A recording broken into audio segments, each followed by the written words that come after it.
drop it like it's hot. Drop it like it's hot. Drop it like it's drop it like it's drop it like it's drop it like it's drop it drop it drop it drop it. Pimps in the crib, mom.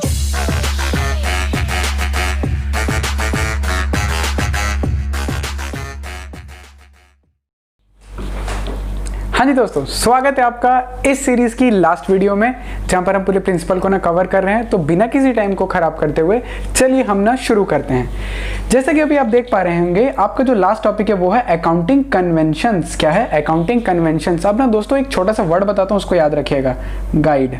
Guide word को आपको याद रखना है, ठीक है। जो conventions होते हैं वो आपको ना क्या करते हैं, गाइड करते हैं। किसी भी परिस्थिति में अगर आप फंसे हो तो आपको कैसा काम करना है, ये आपको रास्ता दिखाने वाले हैं। ये प्रिंसिपल से थोड़े अलग हैं, वो एजम्पशंस होते हैं, ठीक है। और ये क्या है, कन्वेंशन, यानी कि रास्ता दिखा रहे हैं कि भैया इस रास्ते पे चलना है तुमको हमेशा। चलिए, पहला कंजर्वेटिज्म। कंजर्वेटिज्म या इसको बोलते हैं प्रूडेंस भी बोलते हैं। तो ये दोनों वर्ड आपके लिए इंपॉर्टेंट है, आपका टीचर कुछ भी दे सकता है, कंजर्वेटिज्म बोल सकता है या प्रूडेंस बोल सकता है। आपको इन दोनों का नाम याद रखना है।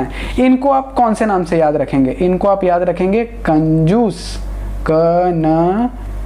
J-U-I-C-E, कंजूस, ठीक है। आप इसको कंजूस के नाम से याद रखेंगे। इसका मतलब क्या होता है? बहुत ही मजेदार मतलब है इसका, चलिए ना समझते हैं। ये बोलता है कि भैया अगर तुमको फ्यूचर में लॉस है ना, उसकी एंट्री कर दो, लेकिन अगर तुमको फ्यूचर में प्रॉफिट है ना तो उसकी एंट्री मत करो। अगर लॉस है एंट्री कर दो, और अगर प्रॉफिट है तो उसकी एंट्री बिल्कुल भी मत करो। अच्छा, इसका मतलब क्या हुआ सर? मतलब ध्यान देना,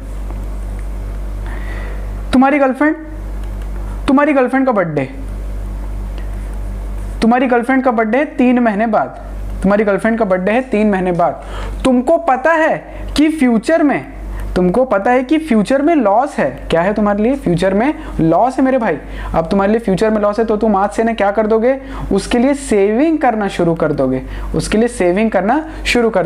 100 के पेट्रोल की जगह आप 50 का डलाओगे, और उसके बाद जियो के 3 महीने के रिचार्ज की जगह सिर्फ 1 महीने का रिचार्ज कराओगे। तो अब आपने क्या करने लग जाओगे, सेविंग करने लग जाओगे। तो ये प्रूडेंस कॉन्सेप्ट या कंजर्वेटिज्म ना, ये आप क्या हो रहे हो, कंजूस हो रहे हो दोस्तों। कंजर्वेटिज्म, कंजर्व सोच के हो रहे हो कि गर्लफ्रेंड का बर्थडे आ रहा है, फ्यूचर में लॉस है 3 महीने बाद, हाँ भैया तो मेरे को अभी से क्या करनी है, सेविंग करनी है। यानी कि फ्यूचर में होने वाले लॉसेस को अभी से बुक कर दो। अब आपके मन में आएगा, सर आज के ज़माने में 3 महीना मतलब ब्रेकअप हो गया, तो ब्रेकअप हो गया तो क्या करेंगे? दोस्तों कोई दिक्कत की बात नहीं है। अगर तुम्हारा ब्रेकअप भी हो जाता है, कोई टेंशन की बात नहीं है। इसने बोलता है तुमको लगता है हो सकता है ना, तो तुम सेविंग करना शुरू कर दो। और उसको बुक में रिकॉर्ड कर दो। हुआ नहीं हुआ हमको मतलब नहीं है। यानी कि तुम अपने, ये तुम्हारा पर्स है, ठीक है, तुम अपने पर्स में क्या, मेन कैश यहाँ रहता है, उसके बाद एक कंपार्टमेंट होता है। आप सेविंग का पैसा पूरा यहाँ पे ना दबाना स्टार्ट कर देते हो। गर्लफ्रेंड का बर्थडे आया, लॉस हुआ, तो यहाँ ना सेविंग से पैसा निकाले, मैकडी में पे कर दिए। आपने बोला सर ब्रेकअप ही होगा तो बर्थडे का आएगा, तो दोस्त यहाँ से पैसा निकाल के तुरंत वो कहाँ जाएगा, आपकी मेन पॉकेट में। आई बात समझ में? यानी कि फ्यूचर में होने वाले लॉसेस के लिए बुकिंग कर दो, लेकिन फ्यूचर में होने वाले प्रॉफिट का कभी भी बुकिंग मत करो, ठीक है। दुर्घटना से देर भली, यानी कि प्रॉफिट को बुक मत करना, लेकिन फ्यूचर में अगर तुमको आशंका भी है कि लॉस हो सकता है तो उसको तुरंत से ना क्या कर देना, बुक कर देना। तो चलिए दोस्तों, आपने समझ लिया कंजर्वेटिज्म या प्रूडेंस को। चलिए उसके बाद आता है full disclosure. This convention require that all material and relevant fact concerning financial performance of an enterprise must be fully and completely disclosed in the financial statement with their accompanying footnotes to enable to stakeholder to make correct assessment about the profitability and financial soundness of an enterprise। oh my god, बहुत सारी बातें हो गई दोस्तों। Question में बोलता है, चलो क्वेश्चन में मान लो कि एक चीज है, वहां पे लिखा हुआ है प्रॉफिट, टू प्रॉफिट लिखा है। कंपनी का प्रॉफिट है 1 CR, कंपनी का प्रॉफिट है 1 CR। अब आपने क्या किया, आपने नहीं बताया कि आपकी कंपनी के ऊपर केस चल रहे हैं कि आपने कुछ गड़बड़ी करी है, जिसकी पेनल्टी है 90 लाख रुपए। जिसकी पेनल्टी है 90 लाख रुपए, जो आपको पे करनी पड़ सकती है, जो आपको पे करनी पड़ सकती है। अभी केस चल रहा है आपका, ठीक है। अब क्या हुआ, आपने दिखा दिया 1 करोड़ प्रॉफिट और आपने ये इन्फॉर्मेशन को छुपा दिया। अब इससे क्या होगा, सामने वाले को क्या लगेगा, यानी स्टेक होल्डर जो हमारे हैं, हमने पढ़ा था स्टेक होल्डर कौन होते हैं, ठीक है।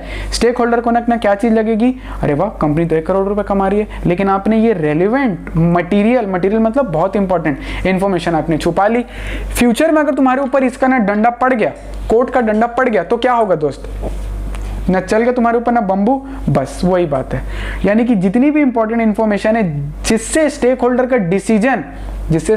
का डिसीजन इंपैक्ट कर सकता है, यानी वो ये बोल सकता है कि मेरे को इस बिजनेस में पैसा लगाना है या नहीं लगाना है, आपको वो सारे के सारे इंपॉर्टेंट इंफॉर्मेशन दिखाना जरूरी है। आप बोलोगे सर ऐसे तो हम दिखाएंगे तो हम तो लूट जाएंगे, कोई हम पर पैसा नहीं लगाएगा। दोस्तों अगर तुम सही हो, तुम्हारा बिजनेस अच्छा है, तो तुमको इन्वेस्टर की कमी नहीं पड़ेगी। जैसे कि तुम अच्छे हो, तुम्हारी आत्मा अच्छी है, तुम्हारा मन अच्छा है, दुनिया तुमसे प्यार करेगी। आस्था चैनल कैसे चालू हो गया। खैर दोस्तों चलिए आगे बढ़ते हैं। अबे क्या हो गया, चलो कट चलो आगे बढ़ते हैं। अब उसके बाद आते हैं मटीरियलिटी ना कन्वेंशन। इसका मतलब क्या होता है, बड़ा ही सिंपल है दोस्त। रिलायंस इंडस्ट्री, धीरू भाई अंबानी, ठीक है, उसने अपने ऑफिस को पेंट कराया, पेंट कराने में ना लग गया कितना, 50 लाख, ठीक है। वो पेंट में ना सोना चांदी सब ना जुड़ा हुआ था, तो उसने पेंट करवाया कितने का, 50 लाख रुपए का।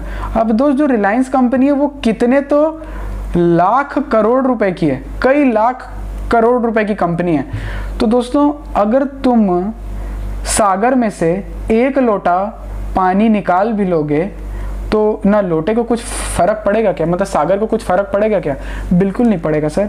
तो इसका मतलब क्या हुआ, रिलायंस इंडस्ट्री के लिए ये मटेरियल इंफॉर्मेशन बिल्कुल नहीं है, क्योंकि रिलायंस इंडस्ट्री कमाती इतना, उसके लिए 50 लाख रुपए तो कचरा बराबर है। अब बात आती है किसकी, अब एक और आती है, अब एक और ना कंपनी अपन लोग कौन सी लें, विजय माल्या।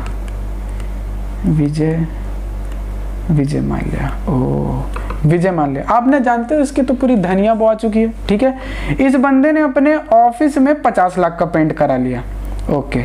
इस बंदे ने अपना ऑफिस में 50 लाख का पेंट करा लिया, ले दे के ये साल में 1 करोड़ रुपए कमा पा रहा है, तो क्या इसके लिए ये रेलिवेंट इंफॉर्मेशन है? हाँ दोस्त, इसके लिए जीने मरने का सवाल हो चुका है, ठीक है। तो यानी कि हमने इस चीज से क्या सीखा, this convention insist to disclose only important and relevant information. अब अंबानी 50 लाख का पेंट करा दिया तो वो उसको रेलिवेंट मतलब वो नहीं भी शो करेगा ना चलेगा, मतलब वो खर्चे टाइप में दिखा देगा, उसके लिए खत्म हो गया।